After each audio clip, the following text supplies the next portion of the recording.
Welcome back to another episode of Gray Market Podcast. I'm sorry we haven't had an episode in a little while. We also haven't put out an episode of Gray Market because most of the team was away for the Thanksgiving holiday. But we're back. There was an episode this week and it was a good one. With me today, I have the star of this week's episode, Dominic Murphy. Dom, how are you today? I'm doing pretty good. Yeah? How's it going? It's good. Everything's good so far. Staying busy? Very busy, which is great. Are you talking to clients? What's going on? Yeah, so basically just kind of talking to clients, get on Instagram, making sure to post every day, just stay consistent and just trying to learn as much as I can. So let's get right into it. Give me a little bit of history about you. Let's let the audience, learn who you are, what you're doing here, what you have done up until this point. Yeah, so just give a little bit of background about myself. Basically, so starting out, I'm from New Jersey, so we're based in PA, so I'm from New Jersey originally. Went to college at Westchester University of Pennsylvania.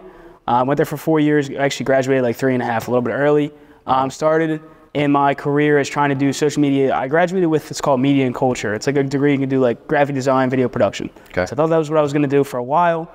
And then backtracking a little bit before that, I kind of taught myself how to cut hair as well during COVID. When COVID hit, when school went online, I was like, maybe I wanna do something different.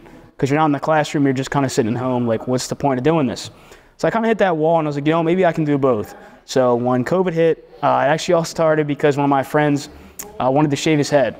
And my mom had some clippers because she went to school to cut hair and she was a hairstylist. So I was like, I can do that. Like, yeah, that's no problem.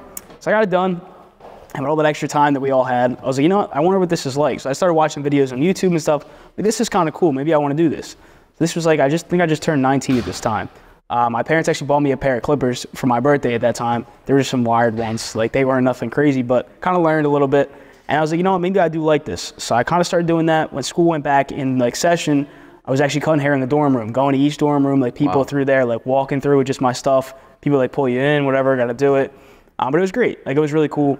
And I graduated actually last December. Coming up on a year now with a degree in media and culture, which was cool. And then when school ended, it was just kind of like time to jump into like a job. Like, I was like a real person, which is crazy to think about because like to myself, I was just a kid, but now I'm like a real adult. So I applied to a bunch of different places, nothing. I was just like kind of in a spot where I was like, I don't know what I'm going to do. I was selling cologne at the mall for a while, just trying to make some money, like Christmas time. Like, the people like hand you the little swatches, that was me. So I did that for a while until the holiday ended, then you're done. There's no more work. So I was like, okay, I got to figure something out. So my parents actually, coming back to like when I was a kid, my parents actually own a Rita's water ice. So I've been doing that since I was 3. They opened their first location. So when it came time to go back and decide what I was going to do, my mom was like, well, listen, we're about to open for the season. We have like no help. It's like, so if you want to just start doing this for now until you get something, I was like, what? It's like, that's the best bet. Why go get another job for right now? If I can't find one, still apply, but then work for her, help her out, help my parents out. Why not do it? So I started doing that. So I would say we opened in March. So I kind of had some time off, just not really doing much. Starting in March, I was like, all right, I'm going to go full time. I'm going to help her out. And in between that, I was still cutting hair like on the side. I was just doing that. And I actually had an opportunity, shout out to Colton. He's a good friend of mine now. He actually gave me a chance to work in his shop. So at the time, I was like cutting hair. So I was able to cut hair and then work at the same time. So basically my schedule was wake up in the morning, go to Rita's from like 8 to 4, 10 to 4, and then as soon as I was done, go to the shop from 4 to close. So for like 4 to 8, 4 to 9, depending on how busy it was that day. But just kind of balancing both a little bit, and it was a lot. I mean, for sure, like over 12-hour days, just trying to get it done, make ends meet, because I really wasn't making, even then, it's a minimum wage job. You're not making a lot of money. And that's when I came across LuxuryBazaar. I just had been scrolling through Indeed. I thought you guys were a clothing brand at first. I didn't even know what it was. I just saw like watches and jewelry and clothes. I was like, oh, I guess it's like clothing brand. So in my application, I'm like, there's no way they're gonna reach out to me. And then you had reached out to me, and I was like, oh, okay, maybe this is something that could be cool. And my expectations when I got here was that you guys didn't have a team at all. It was like you were just starting out. Like, this was like, I'd be one of the first people on the team. And then when I got here for my interview, I was like, damn, they have this figured out. Like, they're streamlined like perfectly. I was almost like, what am I gonna do here? Like, everybody has it all understood. So it was pretty cool to come into a situation like that. Like, I've done social media ever since I was a little kid, but it's great to see it on like a huge like platform that you guys already built. And I was just kind of, the platform was like, it was almost like the house was already built. Now it's just time to put the furniture in. Like, that's kind of the way I saw it, which was great. Three things I want to dig into there. First of all, the Rita's, I've always dreamt of actually buying one. When I lived in Florida, they were finally expanding to Florida, and I went to like a franchisee meeting to see if I could, but they were selling them in like packs. You had to buy 10, I think. I was like, there's no way I could afford to buy 10 at a time. but always an amazing business if you're a Philly native, or I guess Jersey too. Yeah. So we so we started in Philly. Kind of moved to Jersey after that, but it was just kind of one of those things where so I was 3 at the time when they opened it, so I obviously don't remember it. But my dad was kind of looking for something for my mom to do. My mom was staying at home because I have a brother too. He's 3 years older than me. So I was 3, he was 6. She had worked before. She was like a secretary and stuff like that. But it was almost time where my dad's like, listen, stay home with the kids. Like, they're growing up. Like, and then maybe we can do something in the summer, because then Rita's is only like really summer and spring, and then you're off in the winter. So it's great because like the holidays you're off, you don't got to work or nothing. And supposedly just like those 3-4 months of the year, pay for the entire year. Exactly. That's the biggest thing. Like, I would say like June, July, and August are going to be obviously it's so hot like here in Pennsylvania and New Jersey, it's going to pay for it. So that was like our biggest thing. We actually purchased the first one. It's called Margate City, New Jersey. It's like towards Ocean City, New Jersey, around there. I love Margate. So that's where originally we have a house there. So I'm from there too. So I kind of went both ways. And we started out there until I was around, I would say Hurricane Sandy hit us really bad. We just had sold it like a week before Hurricane Sandy hit, but we had purchased another location. So we had 2 at the same time. When we all fled Margate, we moved to what's called Northfield. It's like on the way to Margate. It's very close by. So we've been there for, I would say like probably about 17 years now. So it's been a while. That location itself has been there for I think 24 or 25. It's one of the original stores, which is pretty cool. That is really cool. I think it's the owner's sister's original store.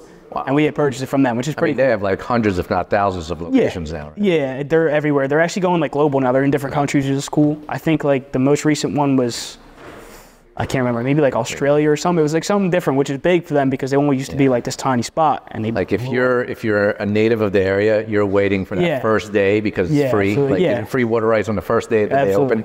I wonder if they still do that, right? Yeah, so it's like the biggest first. marketing They call it the first day of spring. Yeah. I mean, I've worked tons of them. I've been doing it since I was a kid. I'd take off school just to work with my parents, which was cool. Yeah. But it's like the great marketing tactic. I mean, why not do it? Another thing I wanted to dig into, you were cutting hair. Did you actually ever get licensed as a barber? Did you go through the whole thing? So I was just kind of doing it as under an apprentice at the time. So apprenticeship is one of those things that's coming back to New Jersey. At first it wasn't, it was the thing, then they let it go. And then once COVID hit, apprenticeship came back.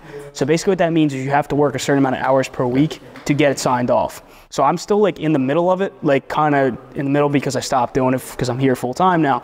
But it was just one of those things where I was like, I wanted to do it at the time because I never thought I would get into a job like this, especially. Like I didn't think this was going to happen. So I was like, I'm going to try and do this for now, learn as much as I can, and then just kind of move forward from there. But okay. I mean, it's cool to see that like you balanced, a bunch of different things at the same time. And as far as the social media, you said, I've been doing social media forever. Yeah. Have you ever actually gotten paid for doing social media? Wow, that's tough. Because everybody's been doing social media. Yeah, every kid on Instagram is a social media manager. I would say, the only thing that really I got paid for, I guess, was doing it for like the family business at the time. We were trying to do like social media for them, and then some of their friends nearby, like Facebook groups and stuff like that. They were all Rita's franchisees. That they're all, not to be like rude, but they're a little bit older. So it's like kind of like they're not really sure how to even use their phone. Shit, you could have launched an entire service. That's what I thought about now. Specifically for Rita's. And you're a Rita's franchisee. Absolutely. I actually just listened to a podcast about a marketing company or marketing agency that actually specializes in franchisees of specific, like companies. Let's say Chick-fil-A, for example. They will sell every Chick-fil-A franchisee their services. Yeah. And because they know these people, they buy this franchise, they don't really know what they're doing. They streamline the entire thing and charge them a bunch of money for it. It's a great idea. I mean, you think about it, like you buy the Chick-fil-A, now you got to buy the package. It's perfect.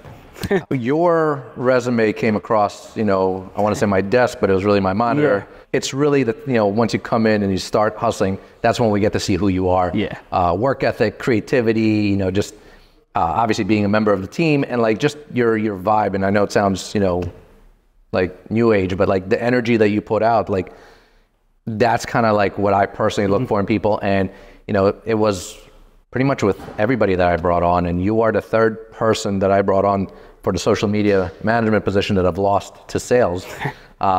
Keeps me, on my toes, constantly looking for new social media managers because never know. Like we just hired one; she started 2 days ago, and I'm assuming she will very likely go into sales as well. Sales is just a sexier position. Yeah. Now you obviously have an opportunity to earn a lot more. Correct. But like I told you when you said you would like to change into sales, it's a lot easier to get fired from sales than it is from social media management.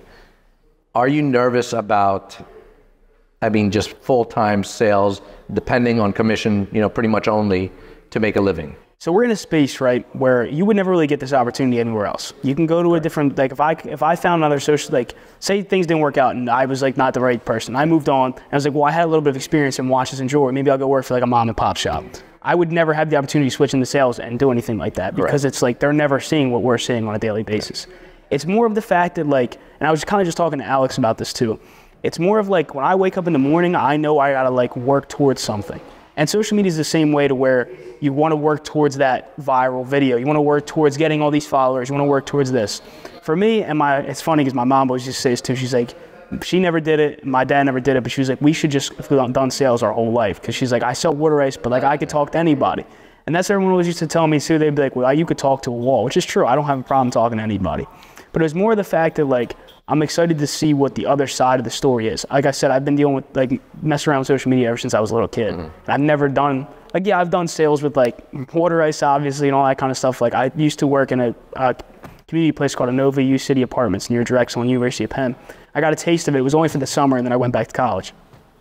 And I think at the time I was like, I sold about like 11 apartments in like 3 months, which wasn't bad considering like the circumstances. That's pretty good. Yeah, it's pretty solid. So they were pretty impressed with that too. And at the time, my boss had left for maternity leave, so I was kind of really just on my own, just trying to figure things out.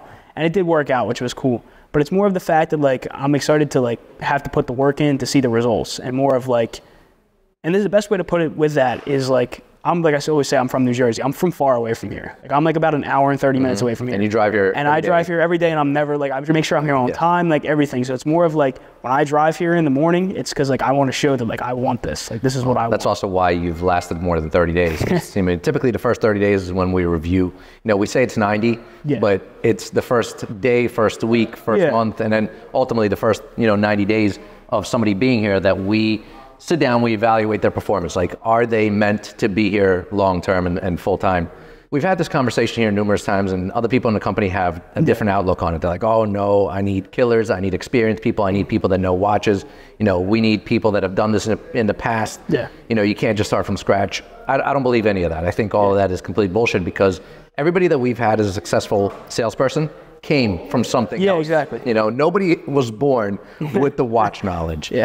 Given the fact that, you were a barber, I feel like there's no better place to come from just because it's such a social, job. Like you have to like start like my bar, I hate talking when I get a haircut, but like he tries, man. Like he's always, listen, that's the best way. I was just going to say that too. You know how hard it is sometimes when I'm cutting your hair.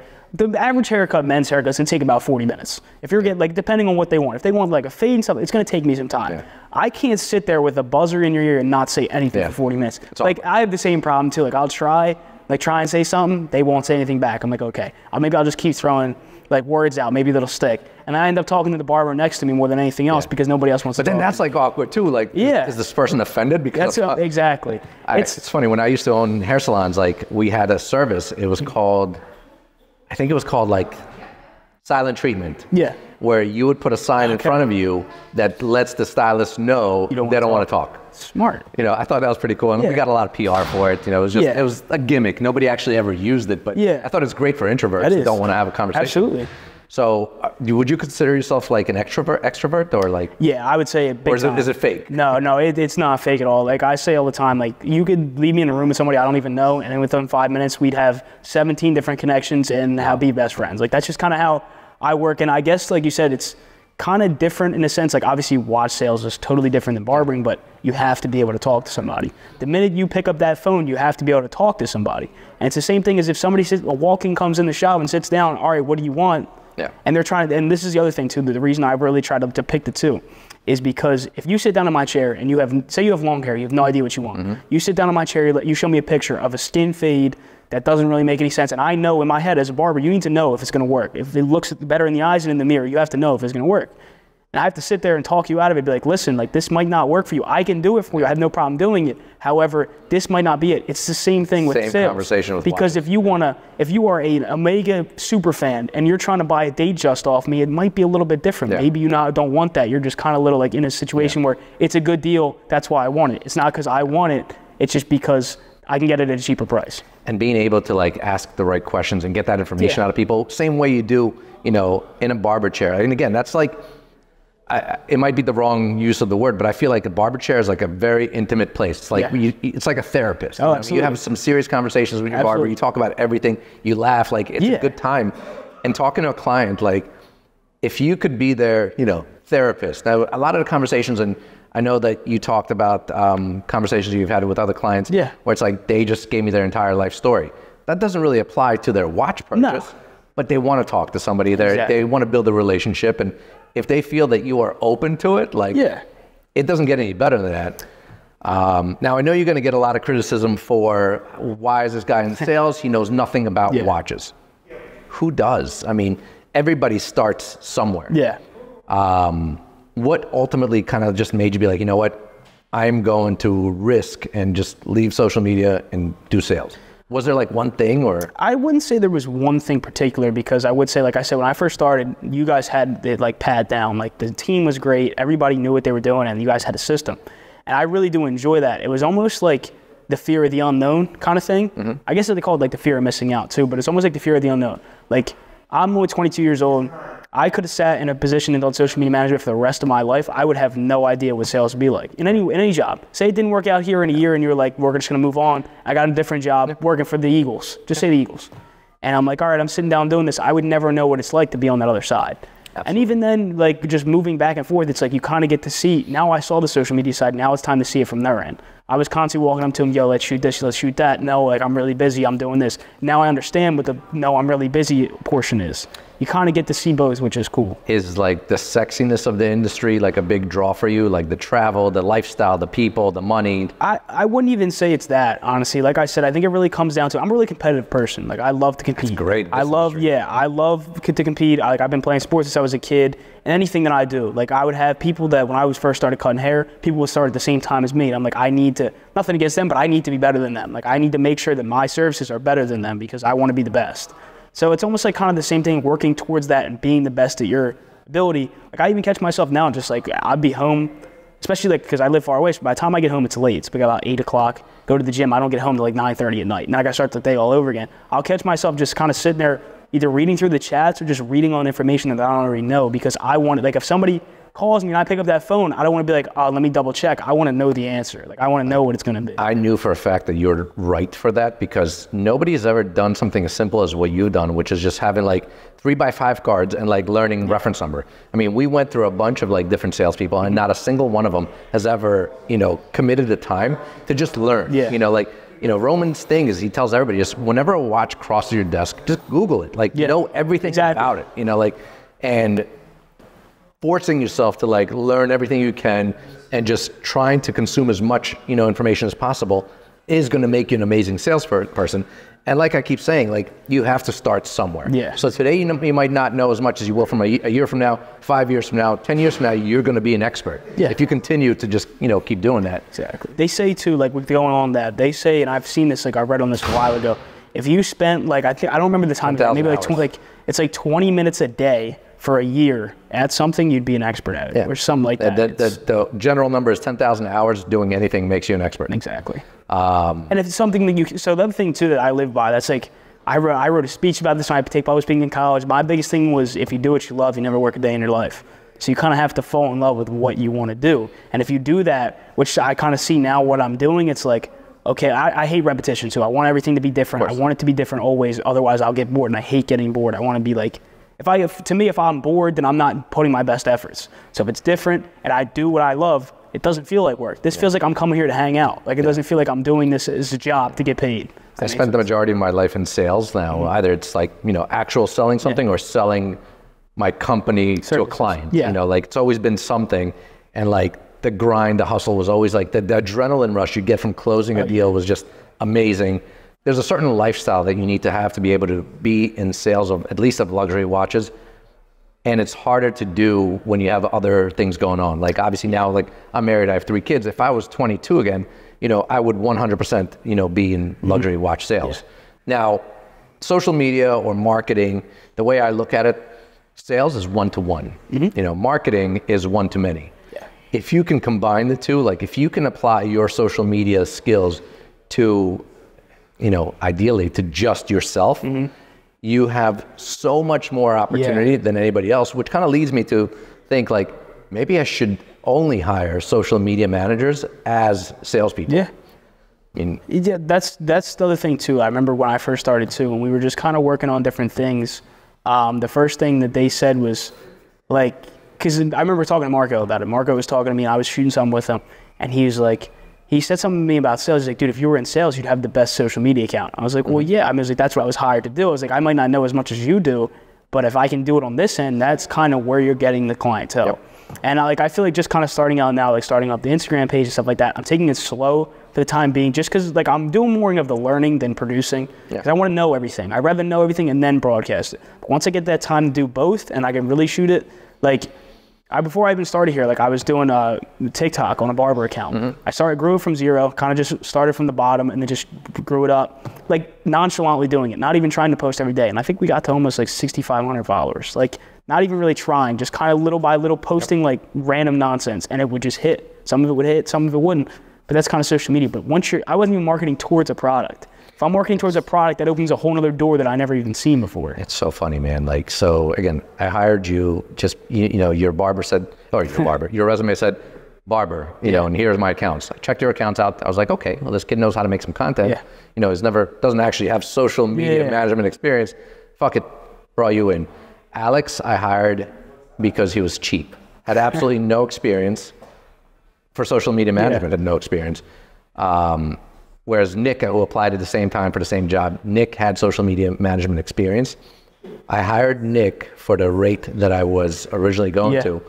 And then I told Alex, I was like, look, you know, I don't need to like hire you. I've already hired somebody. But if you want to take this job for this much money, then it's up to you. And he was like, okay, cool, I'm in. Like, and I knew that bringing him in, like if he would take that job for that money, he's hungry enough to want to learn and be better.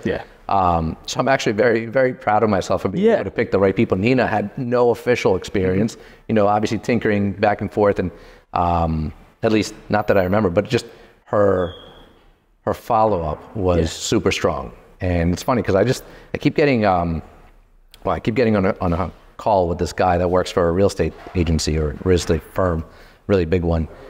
And he would not stop. He emailed me, called me, emailed Roman, Adrian. He emailed anybody in the company he could, and he just kept calling in. And we kept like, you know, saying, no, leave us alone. And finally I was like, all right, fine, I'm gonna talk to you. I said, dude, the amount of times that you followed up, like you deserve a conversation. He's like, my mantra is follow up or fuck off, which means either I follow up or I'm telling you, like I'm telling the customer to fuck off because I don't care enough to follow up. I was like, I never looked at it, you know, from that angle. I was like, that's amazing. So we talked to all the salespeople, like if you take that, you know, mantra and like apply it to yourself, like if you are not following up with your client, you are legitimately telling him, I don't care enough to follow up with you. So I'm going to pretty much tell you to fuck off. That's like one of the biggest things I just kind of learned too. Like just getting into this, like it's only been what, I think like 8 days now so far, but it's more of like with that mindset. So I've had somebody reach out to me. I know him personally. His family actually owns well, I don't know him like personally, like I've never met him like face to face, but I know who he is. I know of him. His family owns a bakery in Atlantic City with the same last name. So he had reached out to me. He said he wanted to purchase a watch, and I was like, okay, yeah, no problem. So we started talking. He wasn't really sure what he wanted. So we kind of went through it, and just little by little, we kind of figured out what he wanted. We actually got what he wanted in stock. It was a little bit over the price range that he wanted to do, but he's still like kind of a little bit back and forth. Like we haven't closed anything yet, but it's more of like I reach out to him once every other day, just being like, listen, I'm still here for you. Like I'm not trying to push this towards you. I just have it here now. It might not last forever, but I can always get one in when you're ready. Of course. And I just keep reaching out to him. And it's more of like I'm trying to be his friend, because I know him, and I'm pretty sure he knows my family too. Like I'm just trying to be like a friend, or like a guy on like to your right, not the dude that's like, yo, take this, like I'm shoving it down your throat. It's more of like, listen, like I'm here, bro. If you need me, I'm here. And it's hard to do it without feeling like you're annoying. Exactly. You know what I mean? And this guy, I mean, ultimately, I guess he was annoying, and I took his like all out of like, just out of like being tired of getting it. But if he didn't, and he followed up once a month, once every 2 months, once a year, you know, like ultimately he would win. And in this case, he did win. We're going to be doing a project together. Cool. So what I wanted to ask you about the first deal that we saw in this episode, was it emotional for you? Was it like, you know, how did it make you feel, like, you know, having that first conversation, having that first back and forth? Yeah, so it's kind of almost like what was a dream kind of turned into a reality, I guess you could say. So it's more of like, I was kind of sitting there like I remember a couple of the salespeople talking to me about it, like, yo, you should maybe try this. Like, now's the time to do it. Maybe it's your time. And I kind of just sat there and thought about it for a while. And I was like, well, I don't know if I ever could actually do it. Like, we could talk about it all we want. When I have to sit down and answer the phone and text somebody, can I really get this done? So it's more of like, I guess, like a relief kind of thing. So like, I did it, closed it, hung up the phone. And when he sent the wire, I just sat there behind there for a second and was like, okay, maybe I can do this. Like, this is what I can do. Like, he did it. I did it once. Why can't I do it again? Yeah. Why can't I do it 10,000 more times? Like, that first one is like a stepping stone of like, I could do it. Like, I can build your confidence right there, you know. And it was funny because I had taken a call last night. I was actually cutting hair last night, and I had taken a call going along with this. Some guy, the Facebooker, he reached out to me. He's like, hey, can you give me a call whenever you get a chance? So I called him. He didn't answer. I was driving home from the gym. I get home. I'm starting to cut hair, and he called me. And it was one of my friends I was just cutting. So he's just kind of sitting back and was like, yeah, give me a second. I want to talk to this dude. We talked on the phone for like 15, 20 minutes, just about everything.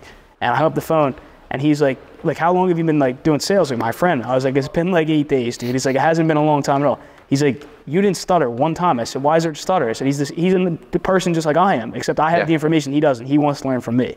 And I was like, why is there, like, there's nothing to be nervous about. I mean, even if, like, I mess up, I can always say, let me get back to you on that. Like, there's no reason for me to sit there and just be in silence. Like, I don't know what to say. Yeah. Just talk. They're humans at the end of the day. 100%. Same thing with, like, talking to, like, big-time celebrities and stuff like that. They're human. They're all the same. We're all the same person. We're all from the same place. Yeah.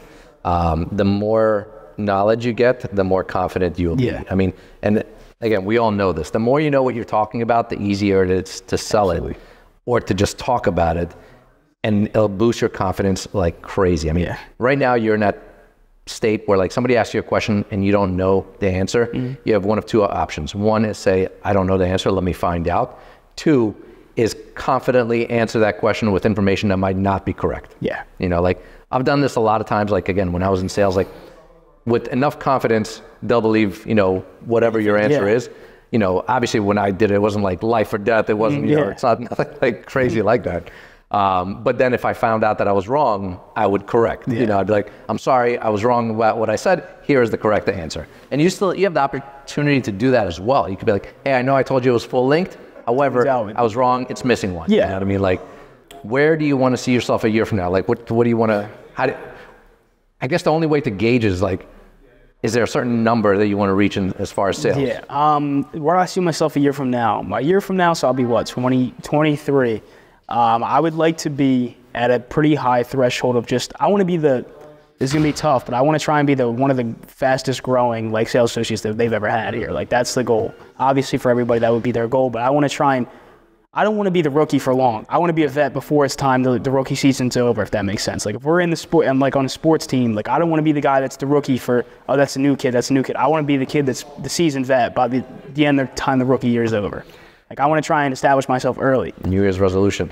Yeah. Is there a certain time frame that, I don't know the details, like are you stopping completely doing social media for any of the team, or like are you helping the social media team out? Is there like a cutoff point that you're like, I'm done, I'm only concentrating on myself? So I know you're apprenticing for like Adrian for a while and creating all his content. Yeah, exactly. What's the time frame on that? So as far as that goes, it's probably going to be around, I think it's 6 months to start. I'm just kind of doing both. And which is cool because I'm not at the point right now where I'm swamped with sales where I can't do it anymore. But Adrian is also filtering sales over to you. No. So I kind of have to find all my sales on my own. I got you. So I have all the sales that come to me I have to find them myself. So mostly they come through Instagram, even though my Instagram is still establishing. Like LuxuryBazaar Instagram gets a lot of DMs. I'm the one that usually answers them just to make it easier for myself. They bring over to my account. I talk to them. I get on the phone with them, however the case may be.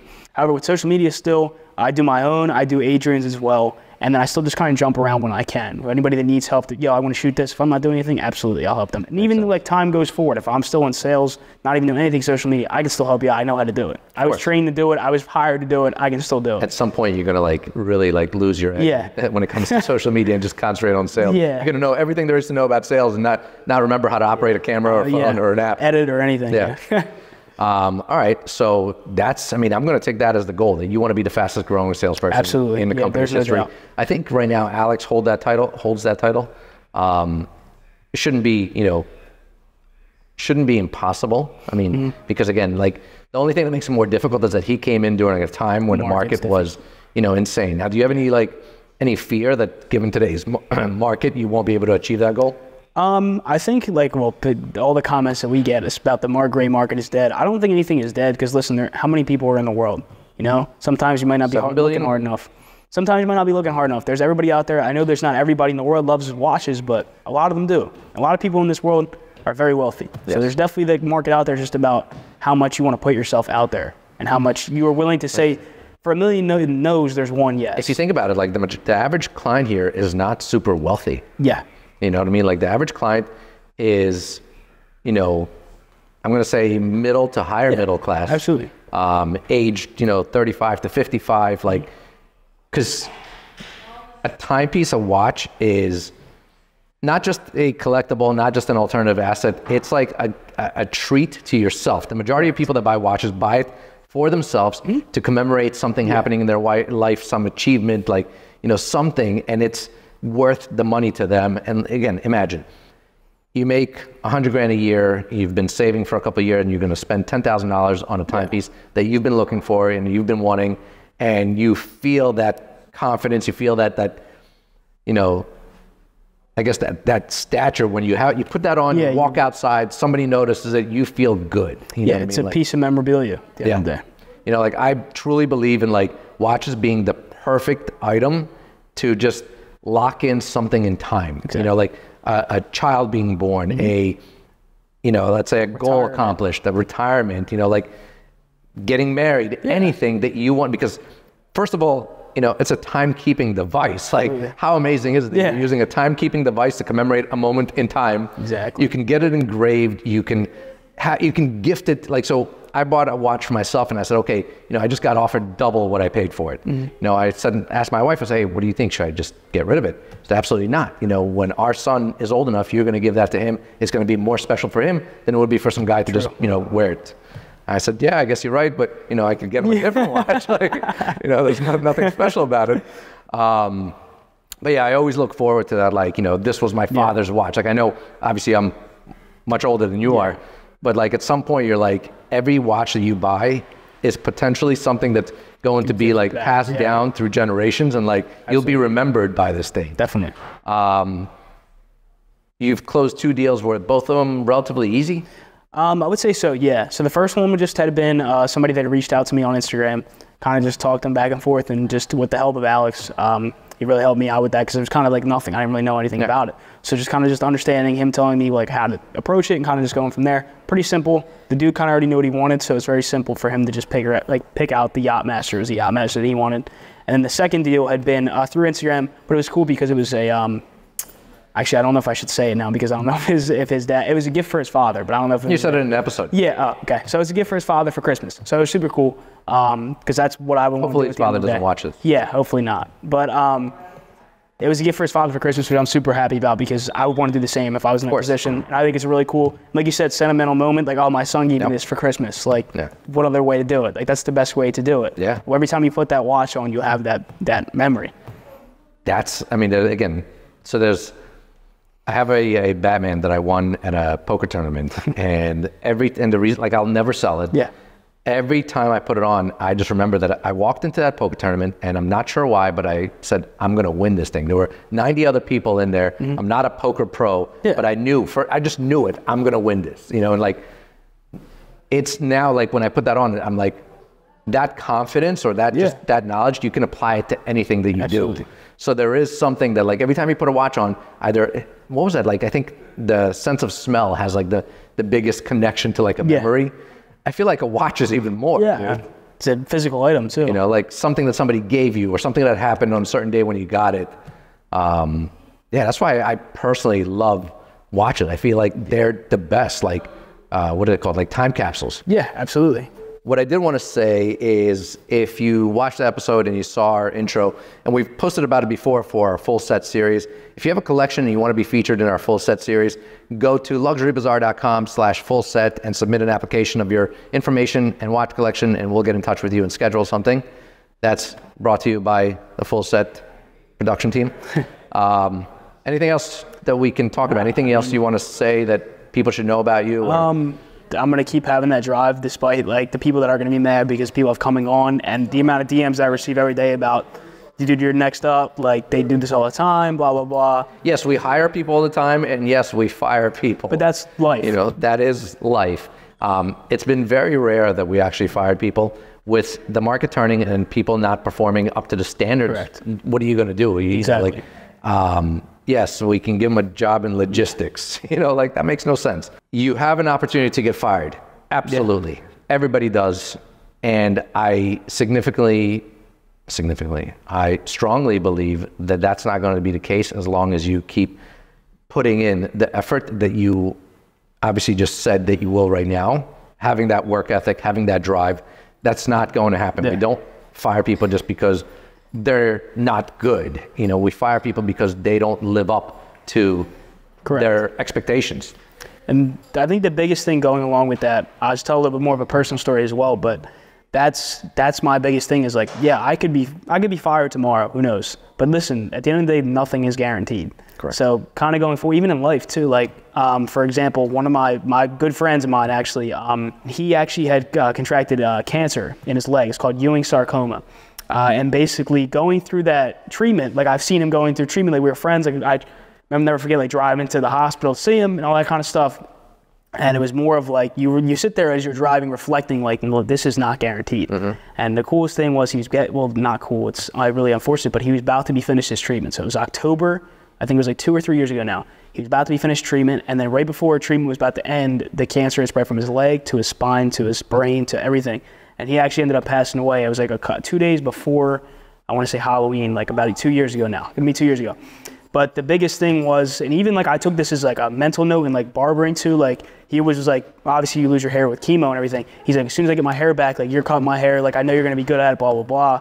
And I actually, when I first started cutting hair, I had t-shirts made. So everybody had a t-shirt, like to kind of support me, like just starting out. So I still have his t-shirt that he never got from me. It's like, I'm gonna frame that up. So I have it forever. That's one of the things I'll never forget. But that mindset of it, you never really understand until it's close to home. Like I was lucky enough to where I never really had lost anybody besides my grandmom, like about a year, like I think it was actually after that. So maybe a year after, I had never really lost anybody close to me. I was luckily, thank God, that nobody around me had been affected by that. Mm-hmm. But it's more of like, once you see it, especially at my age, I think he was 19 or 20 at the time. It's horrible. You don't even make it to your 21st birthday. That makes you realize like that nothing in life is guaranteed. Mm-hmm. So you can't sit there in the shadows being like, this might not be for me. I don't know if I could do it. I'm afraid to make that jump. You got to jump. Sometimes, 100%. Dude, you got to jump and just go. And sometimes it works and sometimes it doesn't, but you will realize it's worth the chance. The risk is typically worth, yeah, the risk outweighs the reward is the best way to look at it. With the criticism that you're going to get about nothing, I keep wanting to repeat that Roman got into this industry knowing nothing. Mm-hmm. He did this as a side gig. Adrian got into this knowing nothing. Yeah. There's not a single person that started with just the knowledge already in their head. Today is your 9th day, for example. Yeah. 5 years from now, you look back and be like, I knew nothing. Now I know a lot more. Every day, every month, you're going to learn more and you're going to be a lot more confident. And at some point, people are going to stop referring to you as the guy that knows nothing, but you're going to be the guy that knows something, and then you're going to be the expert. Yeah. So I can't wait for that to happen. And if you like this episode, if you like what we're doing, make sure to like, comment, subscribe, let us know in the comments, and we'll see you next time on another episode of Gray Market Podcast.